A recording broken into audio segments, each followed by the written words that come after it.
Hello and welcome to the Durham Talents channel. My name is Jesse Durham. For today's episode, I'm going to be having a conversation with my buddy Brandon. We know each other through professional circles. We've spent some time recently on the phone, and I just knew that I wanted to hit record, have him onto the channel, record our further conversation because I'm learning more about him, his journey with infinite banking, and I appreciate you, Brandon, for being willing to share that conversation here with everybody today. Thank you. Awesome, Brandon. So we've already been chatting it up before we hit record and everything, and we had our first phone call just the other day. So again, I always like to express the thanks, of course, for coming on in general, let alone when it's our second time talking one-on-one. We've had many conversations professionally, right, around a table, but you were somebody that I knew I wanted to reach out to. One reason was because of your willingness to participate in that professional group setting. I love it when people are willing to share and are willing to participate and share best practices and their journey. I appreciate it, right? And the other reason is a mutual friend of ours, Joe, actually mentioned you by name and said, hey, maybe you should have further conversations with Brandon. So I know that you hail from Texas, family man. We've talked about a few things. I'd like to revisit those. But if you would, for the benefit of everybody, why don't you just tell us a bit about who you are, anything you're willing to share? I appreciate that, Jesse. Yeah, and thanks for the opportunity to visit with you. In this format, I've definitely listened to a lot of your interviews and your other podcasts, and you've got a wealth of knowledge. And so I just it's an honor to be able to be on the show with you and have this conversation. So thanks for that invitation. I appreciate it. So yeah, I will say that I am from Texas. I grew up in West Texas, which if people are familiar with Texas, you get a big variety of different things, right? Way out rural to big city, Houston, Dallas, and Austin and stuff like that. So I currently live in San Antonio or just outside of San Antonio.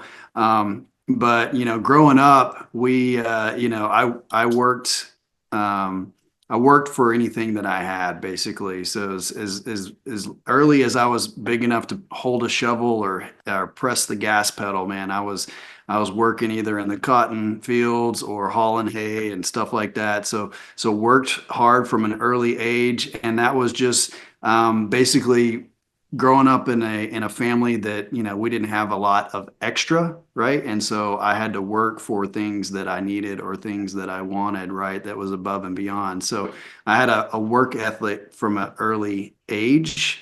And so, but that started to teach me like the importance of finance and the importance of managing money, right? And so that piece of my story, I think, is important from that perspective.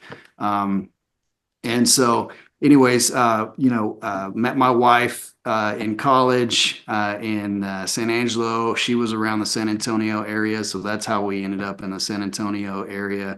And so we've now got two kids. One is graduated high school, and she's working on her cosmetology degree. And then my son is a junior in high school now, and so we're busy raising kids and doing that stuff, and that I know everybody gets caught up doing, and just makes life just kind of spin out of control. Sometimes it feels like you're going from one area to the next. But I'll tell you, my professional career has taken quite a path. I was in television production early on.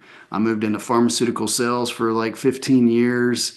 And then as I was doing that, I started investing in real estate around 2012. And that was actually when I finally convinced my wife to let us go down that path. She didn't want to for a long time. So I studied it for like 5 to 8 years before we actually pulled the trigger and did our first rental property. But that's kind of where my story grew into IBC. So listening and studying podcasts, someone mentioned this concept of using whole life insurance to finance the things in life, and how it paired really well with real estate.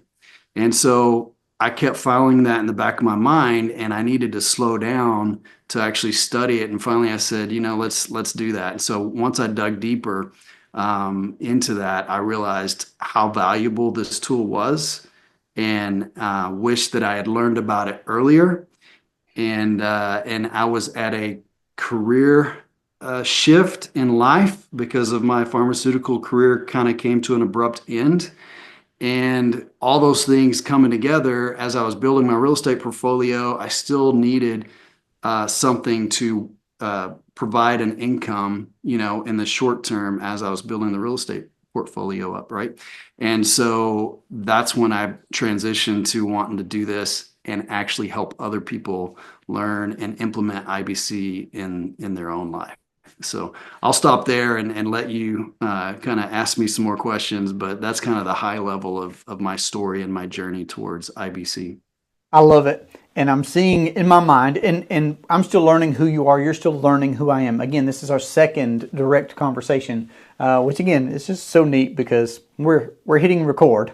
So that's just neat in my mind. But when you were describing your younger self, this is where I'm at as a father right now. I thought of my second son. My second son right now, industrious little fellow. He is always building on something, always working on something. And he's just recently, and I'm talking about in the past month or two, I feel like, had an interest in money, wanting to earn, wanting to save, wanting to buy some things, right? He wants the zero-turn mower, and then he wants a leaf blower, and he's talking about a weed eater and all this kind of stuff, okay? 9-year-old, okay? So I don't know. You're not him, he's not you, but in my mind, I'm seeing that little Brandon as my second son right now. That's where he's at, as you were describing how you were, as a young fellow. So that's cool to me. I've got a bunch of questions. What did you study in college? You mentioned college. That's where you met your wife. What did you study? Yeah, so I started out on the path. So I had been in television production. Interestingly, I was at a church camp when I was like 13, and I snuck off and watched the video guy do some editing and stuff, and that got me excited about video production and television production. So that was the path I actually took in college, or started out on actually. But I started working my junior and senior year of high school at a couple different TV stations, literally a couple different TV stations. I would wake up early in the morning and go cut in commercials at a local TV station in my small town in West Texas. And then I would go to school, and then I would get out of school early, like 2 o'clock or 1 o'clock. I can't remember exactly the schedule. And then I would go to a deaf college, and I'd work at this deaf college for the rest of the working hours of the day till about 5:30 or 6, doing video production work at this deaf college. Right. So I had 2 years of experience in a field before I even started college. That got me a job at a TV station in the town where I was going to college at, and I was studying television production at the college. The professor at the college was asking me to teach some of the stuff that was content in the class, and I was like scratching my head. I was like, man, aren't you guys supposed to be teaching me, right? So it was interesting. And then I learned people in the field that I was working at the TV station in their 50s and stuff like that, and they kind of had pigeonholed themselves career wise. And so I actually changed to communications to my minor, and got a degree in business management and information systems. So I changed my degree to business, and so my minor was communications. So that's what I studied. Long story to tell you, that's what I studied in college. No, I love you fleshing that out. I love getting the details. So you worked all through college, and then you made that pivot or that addition to your educational studies on the backbone of you already had 2 years of actual hands-on experience in that field. Okay, met your wife. Now, did y'all get married after college, during college? What did that look like on the family life side of things, right? Yeah. So I was actually working full time, right? And so it took me 6 years to get my bachelor's degree. My wife got her, bachelor's degree in the normal time frame of 4 years, and then she was getting her master's degree. So we got married right after she graduated with her bachelor's and was working on her master's And then we got married. And so we had a couple more years for me to finish school, her to finish her master's. So yeah, it was right in that time frame. We got married young for sure. Neat. Well, and you say that, but I'll tell you something that I've thought about. All right, so how long through college did y'all date before you got married? Oh, so this is one of those things where, man, I knew like I had someone super special when I met my wife. So I didn't waste any time actually. So we dated for like 3 months and then I proposed to her and 5 months later we got married. So we knew each other all of 8 months, a super long time, right? That So is fantastic. yeah, we tell people like, especially younger folks, like, no, don't do it the way we did it. But the longer we've been together, the more I think about, there's different schools of thought on this, right? People used to get married younger than, we were 20 and 21. People used to get married, in their mid to late teens, right? Um, and I thought that would be absolutely crazy, right? But there's something about, putting God first in your life and then maturing together as a couple versus maturing together, maturing independent of someone else, right? The amount of sacrifice that a person has to go through, you put two super selfish individuals together, right? And make them be subservient to the other person, which is the way God designed marriage, right? That person is supposed to be, you're serving them before you serve your own needs, right? You always should be thinking that way. We as humans who are, fallen, sinful humans don't. But that's really the way the priority should be, God first and then your spouse, well before serving your own needs, right? So anyway, my point is like, I think getting together at a younger age and maturing through that process is also a very beautiful thing. Yeah, absolutely. And unabashedly, I love it that we're here. I know that, infinite banking is what connected you and I in the first place. But I'm also getting a lot of validation on why I asked to record our next conversation because of that answer that you just gave me right there. Because as you were answering my question about, how long did y'all date and what did that look like? So I married my high school sweetheart. And I know that's not everybody's situation, but I did. I'm that guy. I didn't think I was going to be that guy. It's interesting looking back now. It's like, oh, I'm that guy that you hear about in songs or whatever. But that's where I'm at now, in that I look back and we both followed that traditional route as well because we were indoctrinated to go to school, get that 4-year degree, then pursue your job. And we waited until after college for no other reason than I just had that indoctrinated in my head that, oh, I'm supposed to go get my 4-year degree, right? Or I'm a useless human being, I guess. So we dated. We courted. Courted's the word that I'm going to use, and that's the one I'm going to instill with our children. I'm already on that path, except with my little girl. Brandon, my little girl turns 5 today. She's already talking about, Daddy, when I get married, are you still going to be my daddy and all this kind of stuff. Yes, darling, and you're making me want to build a tower and lock you up in it, right? But all that to say that, there's no reason why my wife and I couldn't have gotten married during high school, after high school. I'm just saying, looking back now, I have the clarity of mind to say, I also knew that she was the one for me and that we were going to be together forever. So yeah, just waiting till after college, such a formality that it's not necessary, is my opinion, right? Some of the greatest people that are role models in marriage to me, that are those types of people that I would describe them the way that you were, that they think about the other person first before they think about themselves. One couple in particular off the top of my head from our church, the lady was 16 years old, and certainly people used to be married at 16 years old. Now, you could say a lot about culture, I think, in how folks are raising children today. And I'm not perfect. I'm not saying that I've arrived on any of these fronts, right? In IBC, as a father, as a husband, I could do a lot better myself. But that's so arbitrary, I think, now to wait till after college. That's where I'm at. So thank you for answering that for me. Thank you for giving me those details. I think that's super neat. But that's what you did. Okay, so you're working the whole time.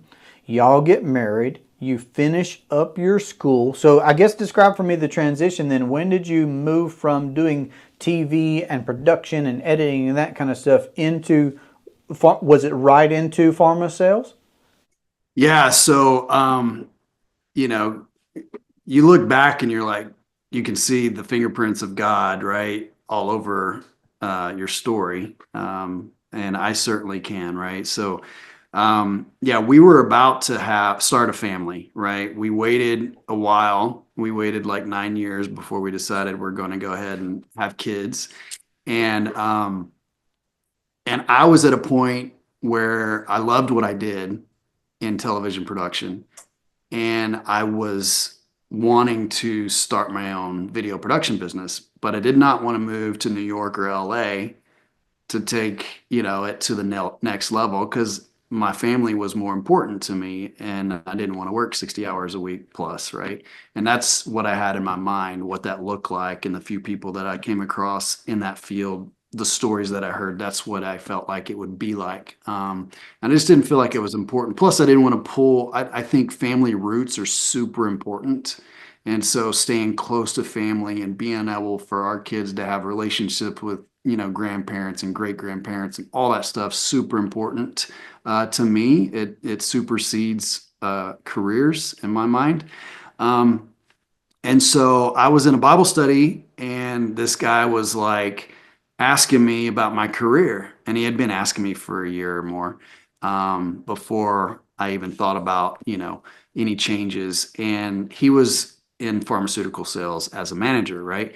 And so I was like, man, leave me alone. I'm happy. I'm good. And he kept asking me, kept asking me, kept asking me. And then it started being like, okay, my wife is a assistant principal at an elementary school at this time, and she's telling me she doesn't want to stop working after we have our daughter.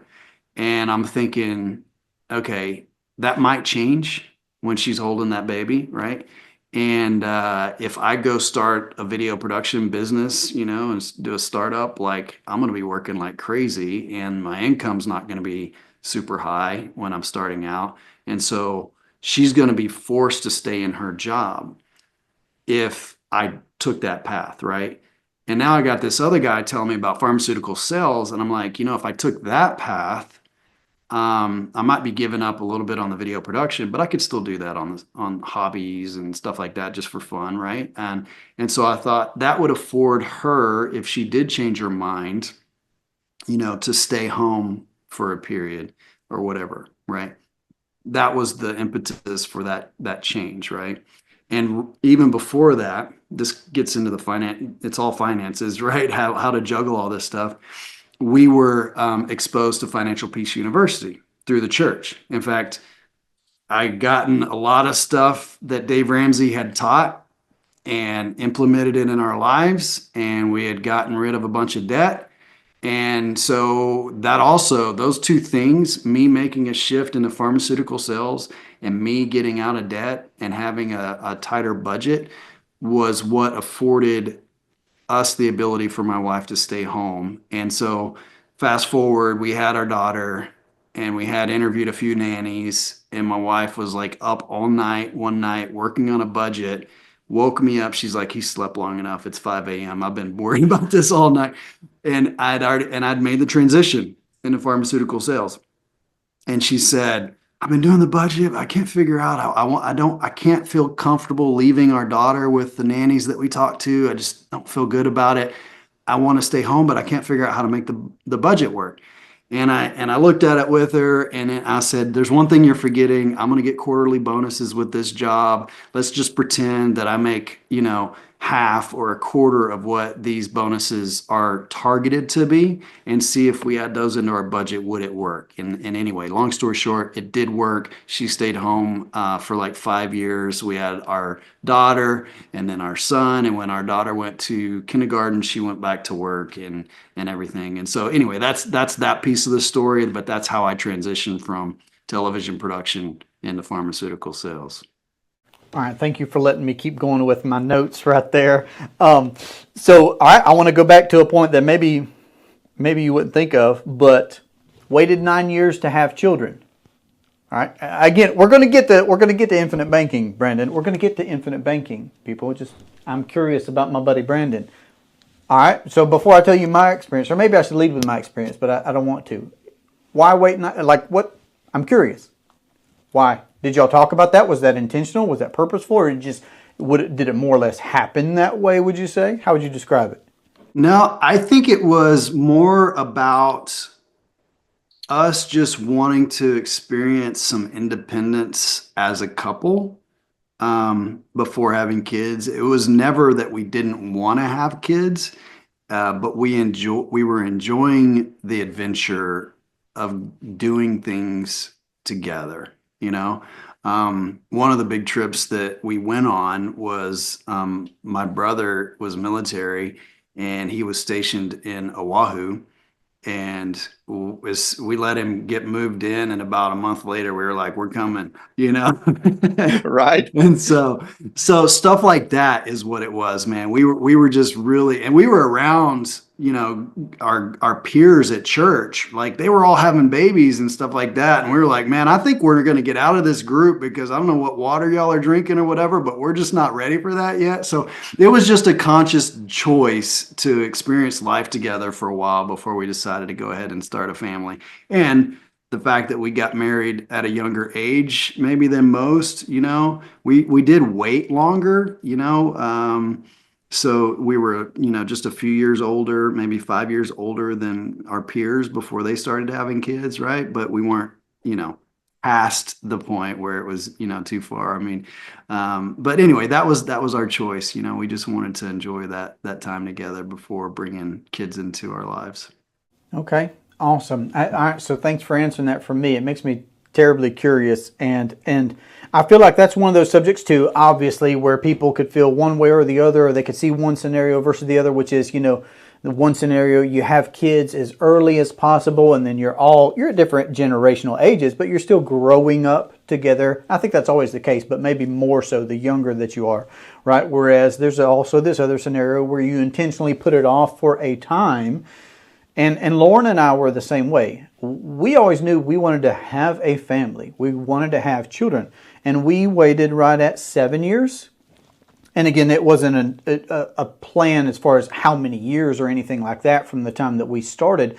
But we also knew, and I'll give credit to, because I believe in giving honor where honor's due, my father-in-law did encourage us, and I came from a big family. I'm one of 11 kids growing up. But my father-in-law did encourage us to be intentional about having time together, just the two of us, because we wouldn't have another opportunity at that. And we did as well. You know, our honeymoon was a 40-day, 40-night cross-country, big old loop, west coast to back. I live in North Carolina, so that's like all of it, you know. For us, 40 days, 40 nights, traveling the road, doing all kinds of amazing stuff. So we like to travel as well. That was one of the intentional things that we wanted to do from the start. And I reflect on it, you know, as a wonderful time, a wonderful period in our lives now, those 7 years where it was just she and I. And it was a beautiful time. And, you know, and I love being a dad now. It's amazing. Love being a dad now. But interesting. Okay, man, I'm getting more and more affirmation.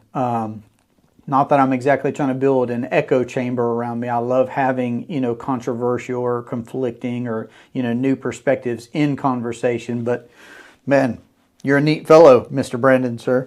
All right, so thank you. Thank you. I'm already looking forward to more conversations, and we're still right in the thick of this one. No, everybody else might be saying, well, we'll get to the infinite banking. I will. I get to ask the questions here. Financial Peace University. So that's, you know, a big piece. It's a big piece of Ramsey Solutions, right? So I've read lots of Dave's books, Rachel's books, his daughter. Listened to the podcast, listened to the show. I got introduced to Dave and his way of doing things, his money makeover, his plan, right? After IBC, not long after IBC, but thankfully, I say thankfully, I was introduced to infinite banking first. So for me, I already had that lens, that perspective on my financial life. And then I just got to absorb what I loved from Dave because he's got a lot of great stuff, right? Like, and we can talk about. And I'm getting ready to ask you. I'm going to ask you. What do you like still? What did you dislike? Then and now, right? Because it's a then and now thing. So, like at the time, you obviously got a lot of use and success out of following his program. Following his principles. But you do infinite banking now. So, if you would paint that picture for me, how did financial peace find you? What did you like? What did you maybe not like or was hard for you to implement? And then knowing and having done what you've done now, what do you still love about Financial Peace University or the Money Makeover or anything from Dave? And what do you maybe view differently? Yeah, I mean, we could probably talk for an hour just on that topic alone, but I'll keep it as concise as possible. Um, I think we're all maturing in all these different categories in our lives at different paces. My father was someone who was very conservative. And before I even left for college, he set me down and we went through a budget so that I had at least thought through how life is going to work, from a financial perspective when I go off to school, right? And and so that was, I'm so grateful that he did that, right? Because a lot of times, I think kids just go off, and maybe a part of it was, he wasn't able to support me. I had to support myself through school, right? And that's not the case for a lot of folks these days. Sometimes, kids have go off to school and their parents are able to provide their living and their gas and their insurance and all that stuff, right? I had to figure all that stuff out on my own. That's why I worked through college and that's why it took me longer, right? But I'm super grateful that I did. It's a harder road, maybe, but it just helped me to have a better grasp on the decisions I was making, right? And to be able to provide and protect when I got married, not only myself, now someone else and the rest of my family, right? So, but the budgeting piece, I think as you're maturing and as you're a young couple, like we had started making a little bit of money and we didn't really pay much attention to where we were spending, but like we're like, okay, all this money's gone now. Like we're not really saving, right? And so the budgeting piece was super important for us. We didn't have a lot of debt, but we had a little bit of debt, right? And so getting a budget in place and then recognizing that, we're spending too much money in interest charges and this and that, we can have more security and planning and stuff if we go through that process. So the debt snowball was awesome for us at that time in our lives, right? And then I was starting to delve more into real estate and was getting challenged, like you're not really going to be able to build much very quickly with real estate if you have this 100% debt free mindset, right? Now, Dave would say, dude, that's what that was his whole story, right? He had loans called on him, right?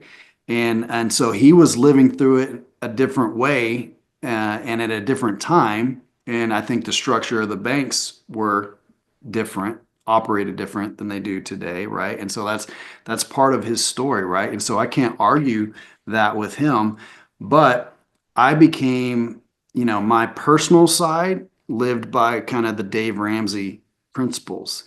And then my business side, which was my real estate, I use debt, but in a conservative, what I feel is conservative and safe and thought out, planned out way so that I could build the business. But I want to operate on my personal finances with a low debt, way of thinking, right? So those are the things.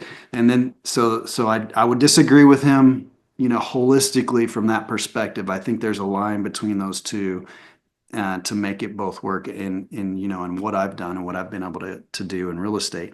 And so then of course the life insurance piece, right? Um, I lost my job after 15 years in pharmaceutical sales and I had performed well, done great, but here comes this COVID thing and I personally chose to not take the vaccine that was didn't go through safety studies, didn't go through trials. Um, my body's immunity has always been better than, vaccine immunity.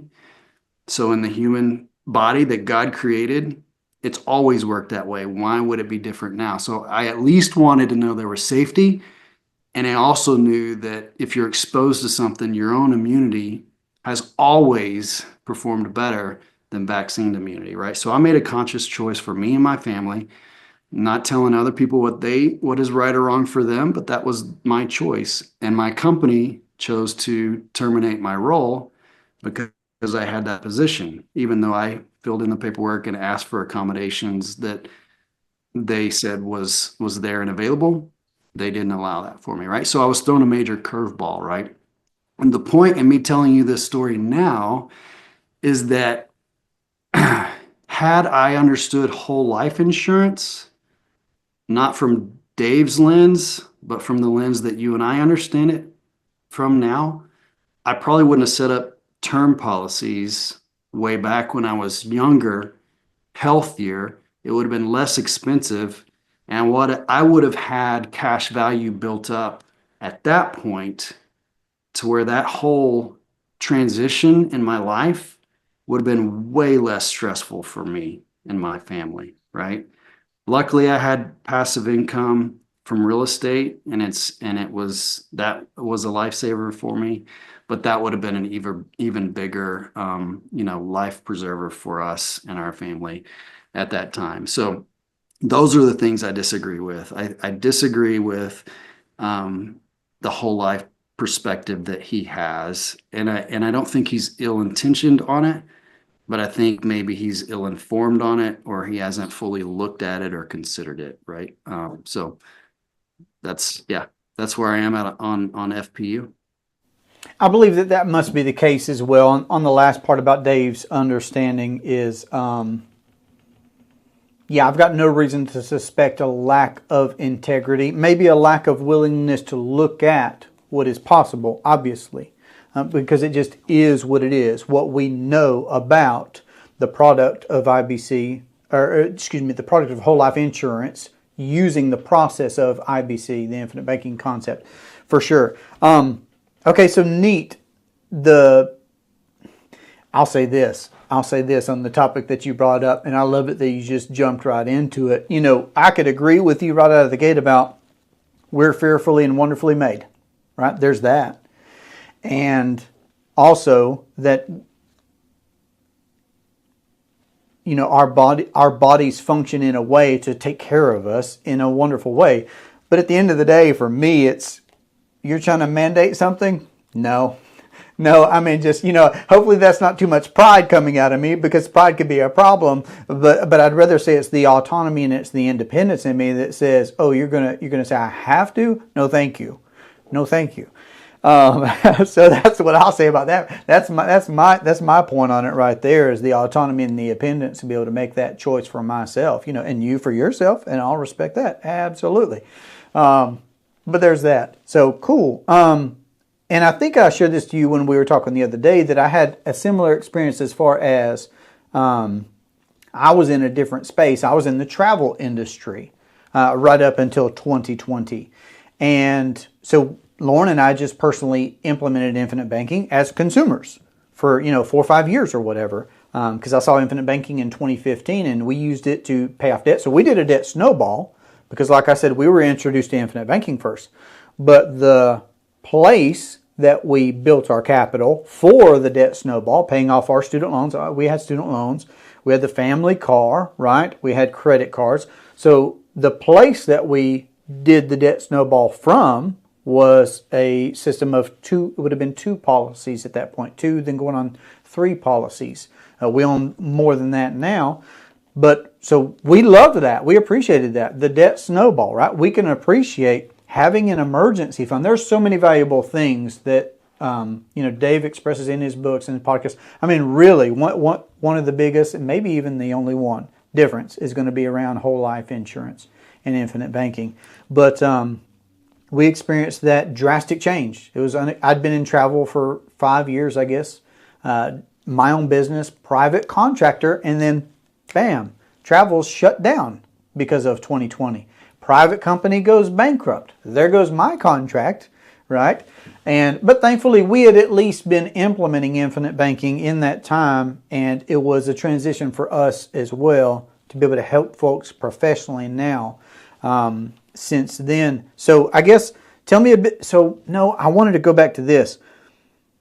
Your dad sitting down with you and doing that budget, was that him just doing his best version of a budget, or had he also been privy to, Financial Peace University in your church, and he was coming from that perspective, Dave's way of doing a budget, or what was that?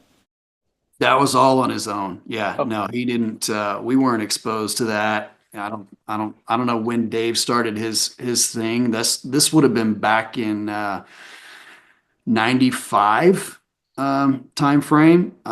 So yeah, okay. he didn't know about FPU. Well, I'll say this to your dad's credit then, and I was just on a call right before the one right before this one today, where somebody was asking me about what were the conversations like in home around money and whatnot. I never had a sit down talk about budgeting. I told them that the only two things that I'd learned about money as a child growing up in my home was hardworking, but I don't mean that about money. The things I was told to do with money, I guess, was give. We went to church, we tithed, we gave offering, we gave charitably. I think that's a great and a valuable and a wonderful principle. We still practice it to this day. I love it for lots of reasons. I think it helps us to be more creative. I think it is a beautiful expression of our thankfulness and our gratefulness. So many reasons why giving charitably is wonderful. And then I guess the other one was, you got to work hard for money because we didn't have any.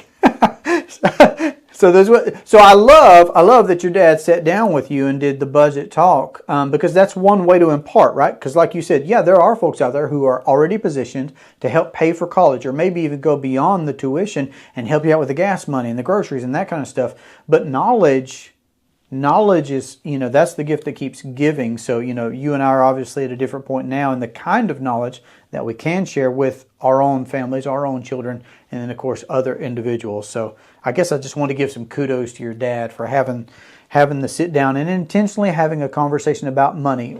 For me as a kid growing up, you just didn't talk about it. Looking back now, I could probably realize that, hey, on those more rare occasions when we went out to eat, that was probably payday for my dad.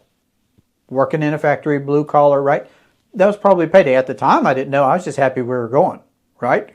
But looking back now, that's probably what that means, So for the folks out there living paycheck to paycheck, I think the aspect of knowledge and intentionally having conversations about whatever paradigm you're going to follow, Dave's plan, infinite banking, whatever, some amalgamation of the two, whatever it happens to be. And I love everything that you said about, what you wanted to do for your wife and provide the lifestyle for what y'all wanted things to look like, and having those options. So connect the dots then for me. You had this pharma career. What did that transition look like into real estate? Tie me into when you were exposed to infinite banking again. Hit that time period in your life. Yeah, no worries. So pharma started like in 2006. And then it was like 2012. But in that time frame and almost that entire period, I was studying real estate and studying, developing or building a rental portfolio, right? And building up some passive income, reading Robert Kiyosaki's book, Rich Dad, Poor Dad, and then the cash flow quadrants, right? And the ABCs of real estate investing, right? And building up a good knowledge, right? But you actually can't learn that stuff until you actually do it. So there's a big difference between reading it and actually doing it, and how much you actually learn from actually just taking the leap and doing it. But yeah, so it was around 2012 when we got our first rental property, and then it was 21 when I lost my job. And I had done some work, construction work, remodeling work on my own properties. So I started doing some of that for other folks during this interim period, right? Which is directly correlated to being a real estate professional and working on, your own portfolio and having and managing crews and stuff like that for that purpose. Um, and then also had started investing in multifamily syndications, starting back, went from single family 2012 through about 2019, built up a small portfolio, and then jumped into multifamily syndications after 2019. And so I was getting passive income from both of those two places, right? That provided me a buffer from having to say, I've got to go get a job like right away after losing the pharma job. And so that was kind of the timeline and the transition period. Right. And then you said it was through some real estate investment development seminar or podcast or something that you got turned on to the idea of becoming your own banker. Do you remember what that was? Or Yeah, that's right. Yeah, that's right. So they were there's a podcast called Bigger Pockets, and they have just a myriad of guests on there that they interview and talk to.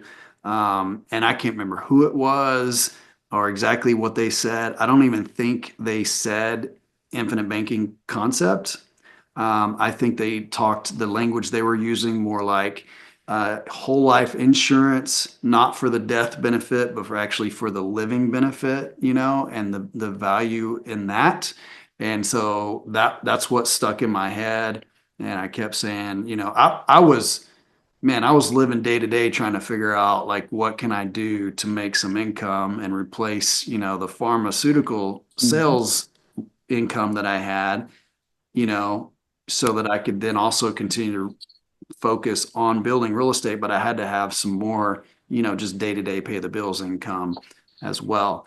And so it was hard to slow down to do the study, but I finally did that. And that was probably, it's been 2 years now since I've had my license, or I'm coming up on 2 years. So it was probably, 2.5 years ago when I started digging deep into it and recognizing the power in it and implementing it in my life, personally. Okay, so much like then marrying your wife, if I heard the timeline correctly, you probably did infinite banking as a consumer, just as a fellow from Texas, a handful of months before you said, "All right, let's get married. I'm gonna be a professional and help people with this." Did I hear that right? Exactly. Yeah. Now, I had already for the few years there, probably 2 years or whatever. It's the times actually melding together. But I went from being a limited partner in multifamily syndications to being an active partner on the general partnership team in a couple of deals, right? And so I was helping others invest into real estate through that avenue, right? And so now it was like it makes sense for me to also help others in this avenue, right? To have a foundation. And it's interesting that, we've gotten, since COVID, I would say, a decade or more worth of education on a lot of categories in life through the challenging times that I think we as a country and as the world actually has gone through. If you step back and think about and look at what's going on around you, right? In your health, in your finances, in your education, and even in your religious, in those four categories, like really dig deep into what the world is telling us and what the truth is, right? There's a big chasm between the two. And so those categories were very revealing to me. But I say that just to say, like, the financial space and the investing space, this was something where whole life insurance and cash value and being able to utilize it for your own control of the banking function in your life is the foundation for to be able to do these other things like invest in multifamily syndication. Because when the interest rates started going up in commercial real estate, like Nelson Nash talked about in his own life, it started to stress the cash flow on those assets, right? And so then I started realizing had my basis been in whole life insurance before it was deployed into multifamily syndications, that basis would be protected even if the asset failed in the multifamily space, right? Fortunately, that hasn't been my story, but for many people, assets had been lost, which meant their money was gone, right? Um, and so I was like, this would have been another protective measure for me and our finances, right? And so Absolutely. I feel like that's paramount, and the place to start before you jump off into some of these alternative investments. Right. Obviously, big difference in the paradigm between starting from a foundation of privatized banking for investing or real estate or whatever you want to do versus anything else. All right, so answer some questions for me then in this transition period from not knowing about infinite banking to knowing the infinite banking and doing it, but then a short time frame to being a professional in the space. So what I like knowing always is, if you can, anything you can recollect from the light bulb moments, the moments in between you hear about it, you see about it, you read about it, something, and then there's some prick, in your mind, some light bulb, some question that had to be answered, and you get that answer and you're like, aha. Is there anything that fits that description that you can recall? Yeah, so I would say that life insurance to me never never seemed like a risky place to put money. In my mind, it was always maybe an expensive place to put money, and that seed was obviously planted there from Dave Ramsey, right? But it never seemed like a risky place to put money. So when those assets were getting tested by increased interest rates, I saw the importance of a safe harbor for my capital, right? And so I was already there. So it didn't take me, it wasn't a big leap for me to start understanding what infinite banking was and how it was being utilized to saying, this is what I want to do, right? I already was an entrepreneur and had been for a long time, even before I got out of the corporate world.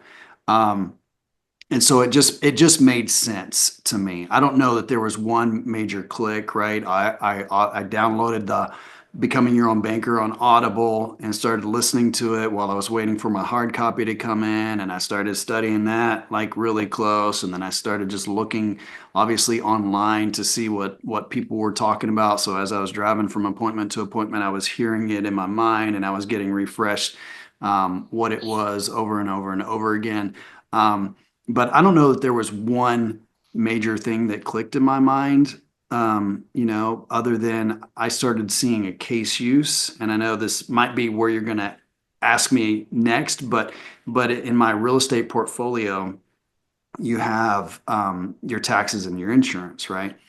And I don't escrow those items, right? Instead, I put that money into a savings account, and then when the bill comes up, I pay it, right? And so then I was like, this is a no-brainer. Like I should be putting that money in a policy before I pay those bills, right? This is an absolute no-brainer, perfect use case for privatized banking. And so I was just excited and raring to go to get that implemented, before those bills came up, right? That way that seed money, that basis was there and it was going to grow, compounding for the rest of my life instead of just going into my bank and paying me very little and then going to the county to pay the bill, right? And so this is just absolutely clear cut case use for this. Okay. Yeah. All right. So so you're giving the details, you're giving the insights, you're talking a bit about why. So for the W-2 person who's not so entrepreneurial minded, right? Or doesn't have the same experience that you do, maybe they've never even heard the word escrow. Talk more about this connection that you made between you had this bill or you had this expenditure, you had this expense to cover, but you didn't want to do it early. you didn't want to just give, I would say, that one job to those dollars. You had this static, lazy capital. So I'm saying take the time to go ahead and talk some more about, okay, that was your entry point to, oh, I could do something over here extra that I couldn't otherwise have done without knowing about infinite banking and having a policy, a place to put it. But I'm still going to do the thing with the money when it's all said and done. So I get to accomplish more. Anything else there that you would, for somebody who's maybe hearing about infinite banking for the first time? Yeah. I don't know if there's anything else like there that you're spurring me to think of other than I do remember another moment where I was watching who Nelson was. I was watching videos that the Nelson Nash Institute put out. There was I call it a tribute video. I don't think that's what they call it, but it's a tribute to Nelson's life. It's like an hour-long video of all these interviews with Nelson and him talking about different things, right? And telling jokes, right? And as a believer, his book is full of scripture. And his second book, The Case for IBC, has got this long story about, the Israelites going into captivity and then being released from captivity, and this idea of how they were slaves, right? And then how we're slaves in the current economic system that we're in, right? Through centralized banking. And so just watching him and his character and recognizing that this man's not trying to sell us anything. He is trying to teach us something out of a genuine concern to help people. He's not trying to make money. He's not earning commissions. He's educating out of a general desire and a care for people. And so I felt like it was coming from a genuine place, the whole concept of IBC, because he went through a hard time in his life and he wanted to help others to overcome and not be stuck in situations like he was in, or if they were, give them a roadmap of how to get out of a difficult situation like that. Yep. So you're making me think about a lot of things surrounding Nelson, which is, yes, he taught the live seminar for years, the 80s, the 90s. The book, the Becoming Your Own Banker, Unlocking the Infinite Banking Concept was codified in 2000, and now we're on the 5th edition as far as the black book goes. So he taught it live. He was living it out. And then when he was in this educational mode, he was no longer actively writing business for the wide world. He was still taking care of his family system, but he was not out there actively doing business. But knowing, about Nelson like I do too, at the same time, I would say that's still the same guy. So everything you said is true. Another thing that's mentioned, maybe in that documentary, it's called the This Is Nelson. It's a documentary that Jason Lowe and them put together. And I would encourage everybody that hasn't seen the documentary, do that, because we don't have the advantage anymore of talking with Nelson face to face, but we do have that video, and I think it's very insightful as well. But he talks about when he was educating folks on this, he went to a couple of different places and tried to do it a couple of different ways, top down.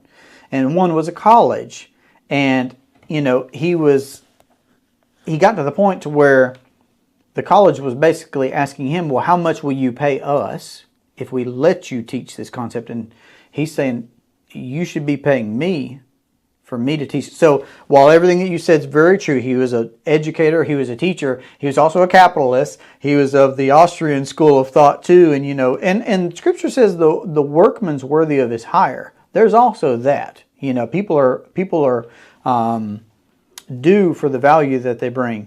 So I just wanted to add that perspective to it. In that particular part of his, and they should have been. That college, my goodness, and it would have been a deal if they'd have been paying him $250,000 a year.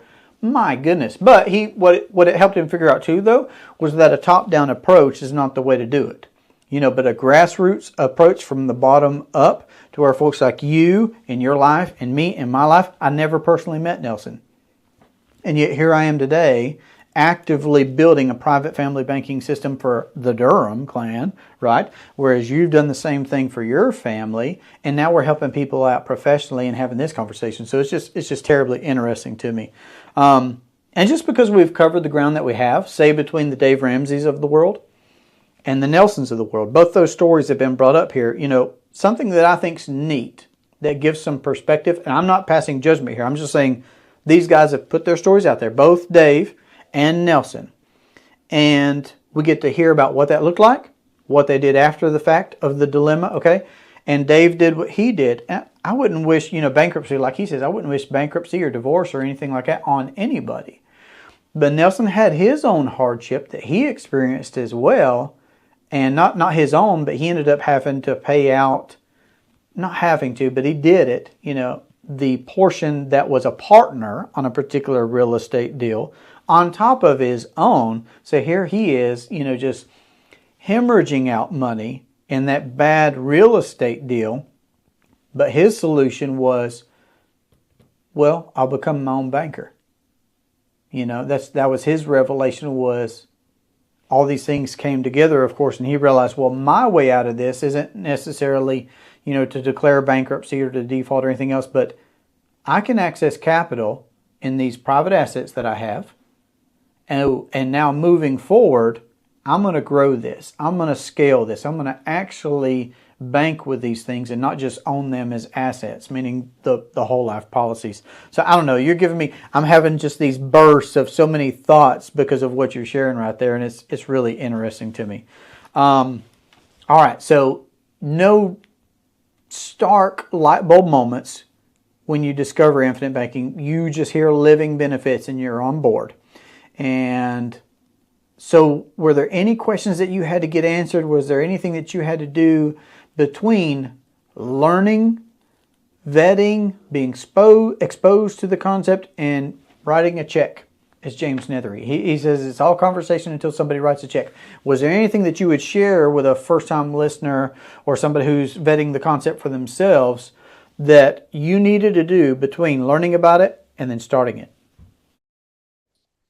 Yeah, I just needed to make sure I could trust the entity, right, which would be the life insurance company and their soundness, and that I understood the mechanics of how it worked and how I could actually utilize it in my life, and that I felt confident. If I'm moving several thousands of dollars into something that I was going to then need, within a few months to go actually meet some requirements, right, to pay those, real estate taxes. So I needed to know and be confident that it was actually going to work, right, before I did it.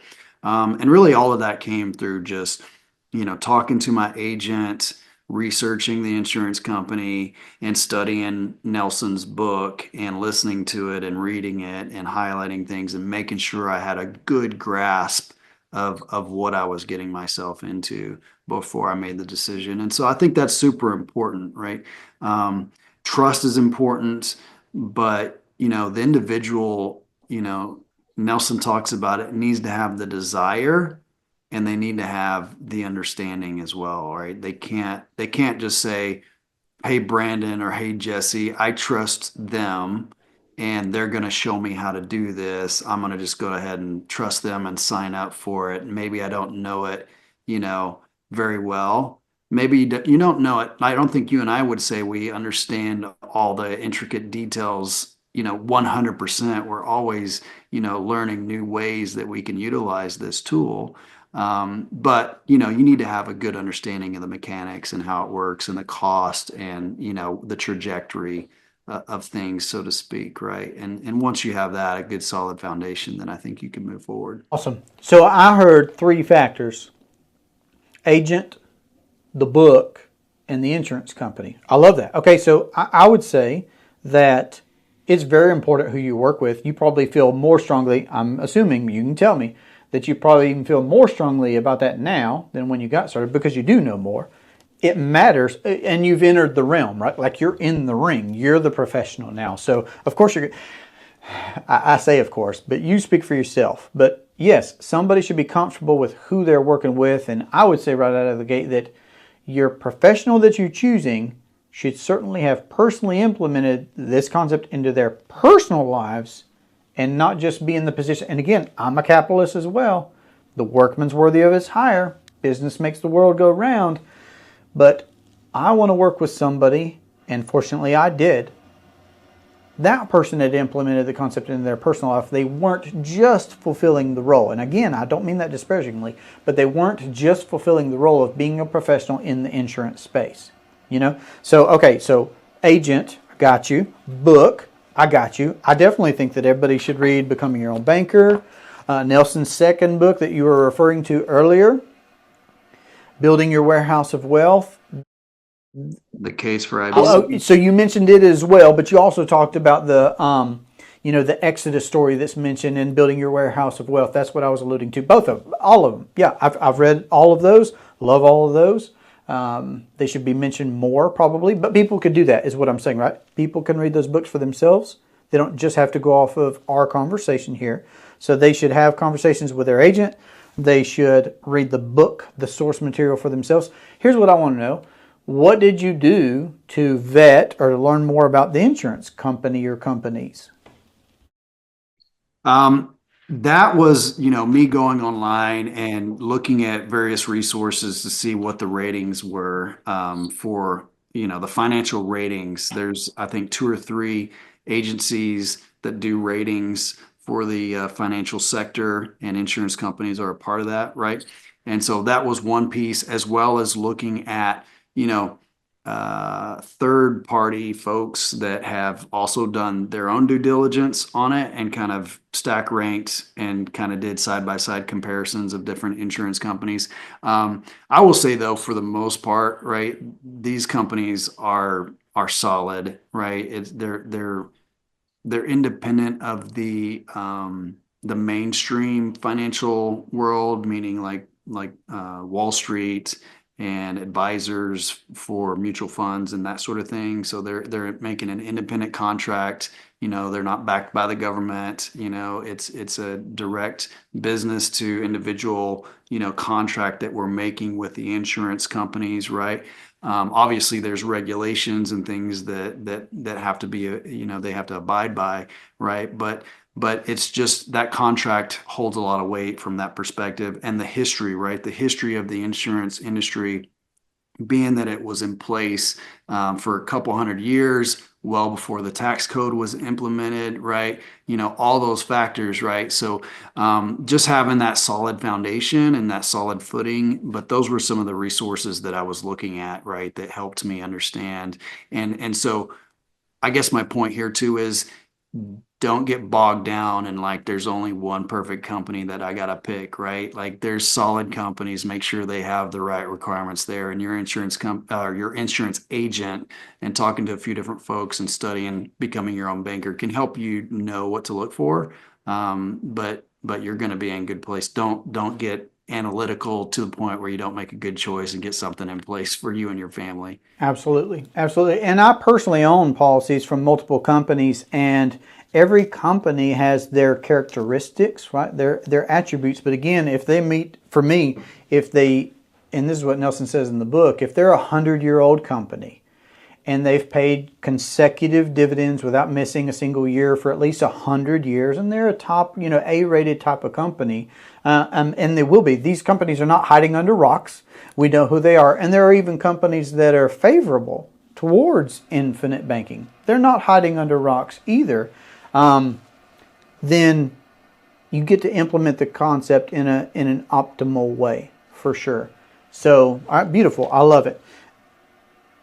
So for the folks that are vetting it, yeah, your agent, getting into the source material, looking at the insurance companies, but not to the point of not actually doing something. Yeah, absolutely. I mean, there's something to watching someone else ride a bike before it's time for you to get on the bike and get the wind in your hair and everything, right? So how about that transition period? And it was short between, okay, you had the desire, like you were saying, Nelson refers us to. You got the desire, you got some understanding, you implement the concept. was, I guess that was a practical use for you in the beginning, was you started incorporating infinite banking with what you're already doing in real estate, right? So maybe paint the picture for us between you vetted the concept, got a policy, used a policy for something, and then of course before too long you're a professional in the space.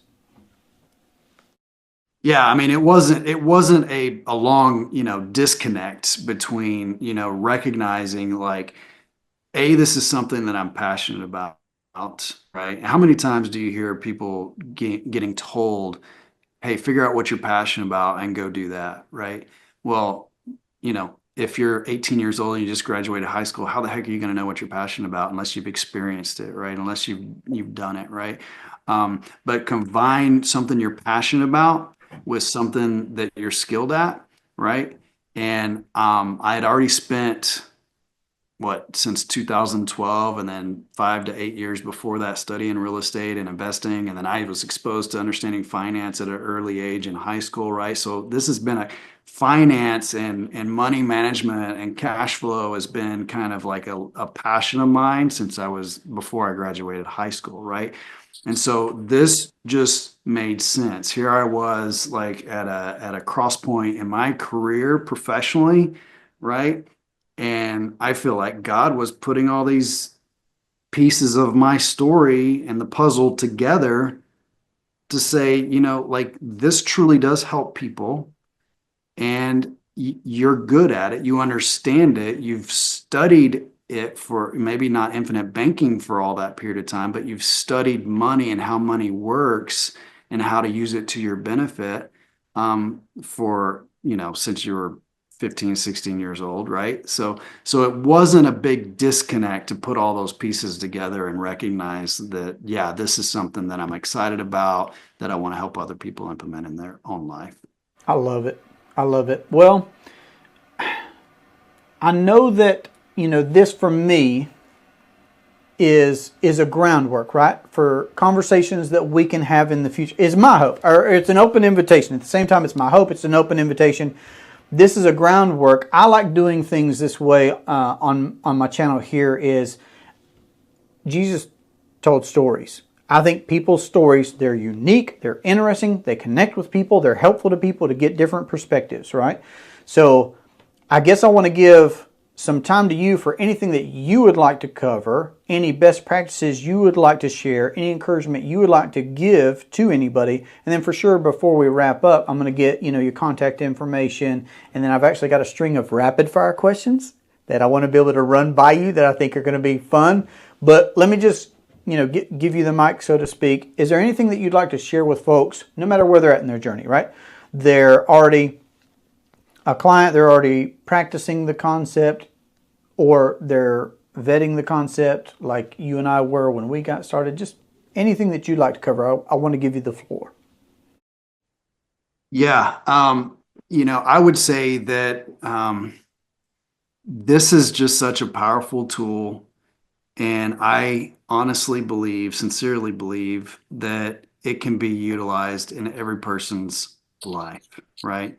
They may or may not be at a point where they can implement it, but they can at least start the path to getting to where they can. And what I mean by that is if you're overwhelmed with debt and you can't get to the point where you can come up with some extra money to actually start a seed fund and start saving and start planning and implementing IBC, that may be the only folks that aren't ready for it like today, right? But it absolutely will help every single person, right? If they're willing to put in the time and a little bit of extra effort to implement it into their own life. And so that's what I'd like to encourage folks to do. Like just take a sincere look. The book is 90 pages long. It doesn't take that long to read. It may take a while to wrap your head around it because, everything in the world is telling us to think about money in a different way and they have a different plan for it, right? But that plan is actually helping everybody but you probably more than it actually is helping you, right? And so just think about it from that way. Have an open mind. Don't think, that you have all the answers already and you have stuff figured out. and it's absolutely worth your time. Most of us in America are just super busy, and it's kind of a, we're on the treadmill and we're just running 100 miles an hour. It's absolutely worth, hitting the pause button, for what, like a few hours literally in your life to spend reading the book and helping wrap your head around this concept. So that would be my encouragement and that message to folks that are listening. I love it. For me, I think, Brandon, that someone's infinite banking journey, and this is my experience, my personal experience as well, somebody's infinite banking journey starts when they just decide in their own mind, that's what I'm doing. You don't have to fill out an application for a policy today to start infinite banking. Infinite banking is not a whole life policy. It's not an application. It's not the medical exam, right? It's not making a policy loan. Infinite banking is deciding, I'm going to be my own banker. And that actually does start with your thinking. And that's what I appreciate more and more from Nelson's book, the simplicity of how people think, right? So back in 2015, I just started thinking, I'm becoming my own banker. So I love that word of encouragement right there, for sure. Let me say this before you move on. At the think tank this past year, we were asked a question. What is the one word that comes to mind when you think about the infinite banking concept? And within the group of, I don't know how many people were in the room, several hundred, 300 people maybe, two words bubbled up: freedom and control. And to me, like, the control was the one that started to, I think I put freedom first, but the more I thought about it since then, the control was the piece that became more important to me. Right? Because what do? We put our money in mutual funds, and we trust an advisor, or we trust, the person that's managing the mutual fund if you're not necessarily working with an advisor, or the ability to control where your funds are going and what they're doing, right? And to be able to control the banking function instead of me giving the bank a $30,000 deposit that they then, loan out to somebody else and make, like what, 6% on that money, right? And then maybe I even take a loan from the bank and they're actually charging me, 6% on the money that they're loaning me because I had that deposit with the bank, right? And they're giving me what, 0.01% on my money that's being in that savings account, right? I mean, it's ridiculous. Like, the odds are stacked against us in so many ways. But to me, to recognize, and when you recognize what the infinite banking concept does, what privatized banking does for you, is it actually gives you that control back in your life, so that you can then have more freedom. And the category of finances would actually gives you more freedom in other categories in your life. You can't put a dollar value on something like that. Mm-hmm. As you explain that out loud, your thinking process, it seems to me that by taking control, you get a yield of freedom. Like, the control, by deciding to control the banking in your life, that's what takes us towards freedom. I love that. That's awesome to hear. Awesome. Well, let's jump into these rapid fire questions. You ready? Sounds good. All right. So what's a recent favorite book or podcast of yours? A recent favorite book or podcast of mine. I would say Atomic Habits. Love it. I've heard that one a lot here recently. Okay. Now I want to know, do you have a favorite all-time, or one of your favorite all-time fictional books? Actually, fictional, no. Also, this is kind of a friend test. I'll just be on. I'll tell you now. This is going to determine maybe how good of friends we're going to be. Oh boy, man, I haven't been doing fictional reading that much. And I can't even think of the name of the book, but what was the book about climbing Mount Everest? And that's not fictional, but it's based on a true story. It's been so long since I read it, but that was an awesome story. Well, when you come across it, you'll have to tell me that one. Just text me that one if you think of it. I'll tell you what.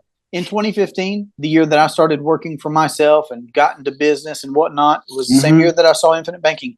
Man, I went on a deep plunge into nonfiction only. I mean, because I had an awakening of like personal growth and development at large. It wasn't just finances for me, it was business, marriage books, parenting books, business books, money books. Like I started reading it all. Right.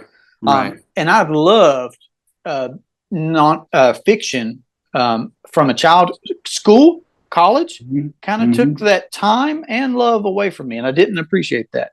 Right. So actually what got me back into reading fictional, Brandon, was having children. My mom read to me as a child. I loved it. I wanted to do that. And now we read, there are some nights that we don't, but I still to this day, 11-year-old, 9-year-old, 5-year-old, I read to our children every night. And it's, it could be Bible, right? We read Bible a lot together.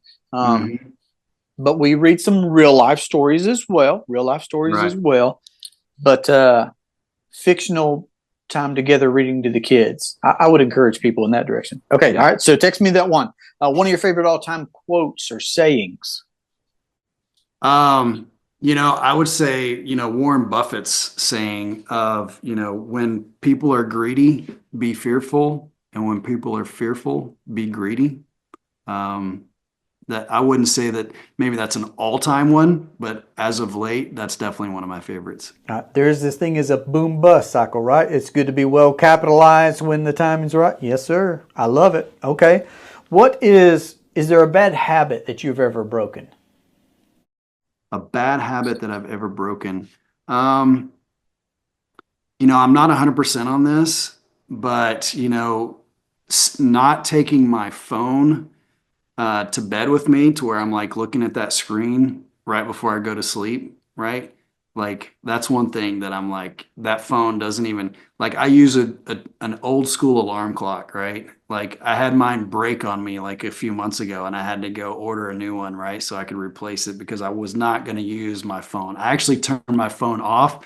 So I do have a lot of friends that like you can call me in the middle of the night, but unfortunately, like since I don't have a landline anymore, you may not reach me. So my apologies to those friends. But yeah, I turn my phone off. I leave it, in another room so it's not laying on the nightstand next to me. So to me, that's a bad habit to sit there and stare at your screen the last thing you do before you go to sleep.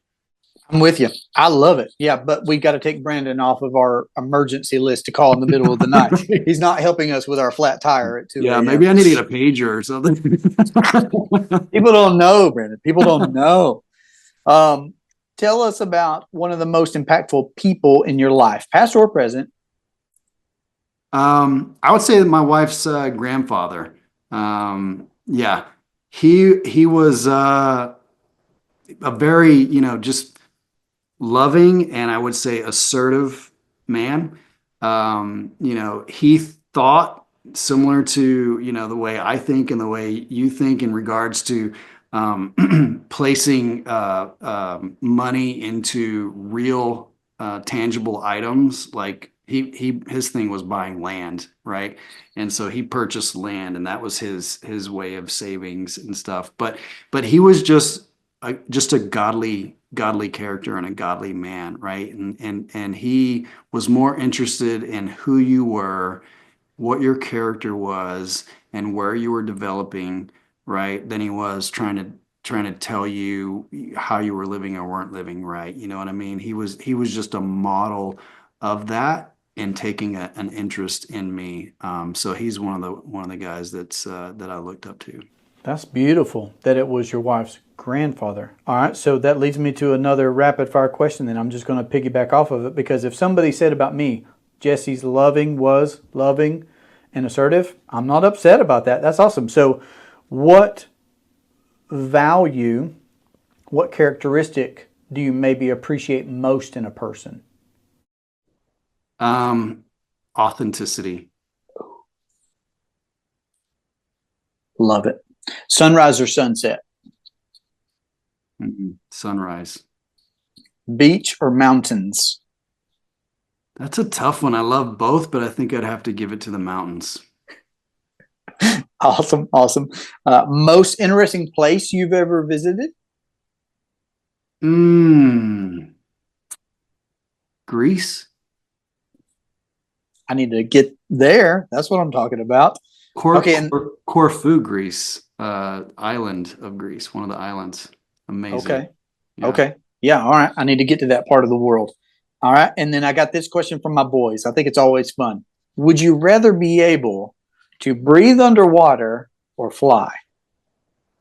Oof. I love scuba diving, so I'd have to say breathe underwater. Neat. It'd save you that extra trouble, right? Right. Exactly. Awesome. Man, I love it. Thanks for being here for this conversation. I mean, thanks for taking my phone call the other day, of course. I love how you contribute, like I said, in the professional circles that we share. And I really appreciate this time for you to be able to share your story. If folks wanted to get in touch with you, what's the best way for them to be able to do that? Yeah, so you can actually find me on themoneyadvantage.com, and my email address is brandon@themoneyadvantage.com. So that'd probably be the easiest way to do it. There's also a place on there where you can schedule time with me on my bio page on that site. And I would love to connect with anybody that's interested. Beautiful, beautiful. I love that. So I'll make sure to put that in the show notes. So, man, thanks again for having a conversation with me, right? This was for me. I know that it's now going to be for everybody, and so that they'll be able to get in touch with you and they'll know more about you. And hopefully, again, this is a groundwork piece where we can have future conversations where we can dive in on some of the topics that we've touched on here today, but people will be able to know you. But Brandon, man, thanks for the time together. I've really enjoyed it. Appreciate you. Yeah. Absolutely, man. I appreciate you too, man. And you're doing a great job at having conversations with folks. So again, I'm honored to be a part of that. And I can just see to your leadership in your family and with your boys and just helping people, man. So you're setting a great example for all of us, man. I appreciate it. Well, that was an absolute pleasure for me to have that conversation with Brandon. I knew from the start that I wanted to be able to hit record for our next one from the first time that we spoke one-on-one. Make sure to check out his contact information below to get in touch with him. If you'd like to reach me, you can always find me at durhamtalents.com. My hope is that you learn to live and leave a lasting legacy. Have a great day. Take care.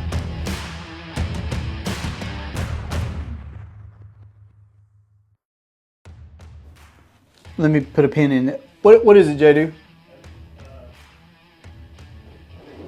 Can I see your knife real quick? Brandon, which knife do you want? The one that cuts. Probably my smallest one, so you won't hurt yourself. My man, that's it. That's the one. I didn't know exactly what it was called, but that was it. Real men carry knives. Am I right, Brandon? Yeah, absolutely. Something, a little one like this, so you don't get hurt. That's it. That's it. These guys, I'm like, he's standing here. I'm sorry, it's just for a minute. I was hearing you, but he's like, he knows I'm on the phone, so he's not interrupting me for nothing. He's like needing a knife to go save somebody or something, I guess. But yeah, that's why I had to ask which one. And my people poking knife. I'll edit that part out. My people poking knife, or you just need to open a box. What do you need? My style is from the video world, not the radio world or not the podcasting world. To me, I'm always like looking at hiding those elements and making it look like a natural environment, right? That you're in. Like, just another side note, like the bow and arrows and the buck hanging on the wall. I'm like, that might offend some people. Some people might be like, just the wrong people though. Kills animals, right? Exactly. Right. So I look good there, sound good there. Okay. If you don't mind, hit that record button for me, please. Oh, you already did? All right, you're already recording there. Man, I appreciate you. Man, you really are doing a great job. Yeah, so I wouldn't say, the way you're asking questions and what you're asking is great. Yeah, I've decided we're friends. I've definitely decided that.